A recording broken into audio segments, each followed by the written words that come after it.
সপ্তাহে মাত্র 1 থেকে 2 দিন এই ফেসিয়ালটা একবার হলেও ইউজ করতে পারো। এটা আমাদের ত্বককে ট্যান রিমুভ করতে সাহায্য করে এবং ত্বক উজ্জ্বল করতেও সাহায্য করে। তো এই গরমকালে আমরা একটু বেরোলেই কিন্তু আমাদের মুখের মধ্যে ট্যান পড়ে যায়। তো প্রথমেই একটা টমেটোকে 2 টুকরো করে কেটে নিতে হবে। তারপর একটু চিনি গুঁড়ো করে নিয়ে টমেটো আর চিনি দিয়ে মুখের মধ্যে হালকা করে স্ক্রাব করতে হবে। খুব বেশি জোরে করা যাবে না, নাহলে কিন্তু মুখের মধ্যে ব্যথা লাগতে পারে। তো তারপর স্ক্রাবিং করা হয়ে গেলে মুখটাকে ঠান্ডা জল দিয়ে ধুয়ে নিতে হবে। এরপর আরেক টুকরো টমেটো নিয়ে তার মধ্যে হালকা একটু হলুদ গুঁড়ো মিশিয়ে নিতে হবে। মিশিয়ে নিয়ে মুখের মধ্যে আবার একটু ভালো করে লাগিয়ে নিতে হবে। আমাদের টমেটোতে কিন্তু রয়েছে প্রচুর পরিমাণে অ্যান্টিঅক্সিডেন্ট, ভিটামিন সি এবং লাইকোপিন, যা আমাদের ত্বককে উজ্জ্বল করতে সাহায্য করে এবং ট্যান রিমুভ করতেও সাহায্য করে।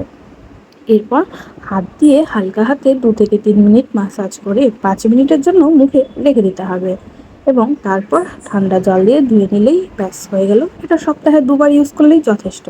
তো দেখো আমার ত্বকটা এখন কিন্তু কতটা উজ্জ্বল লাগছে।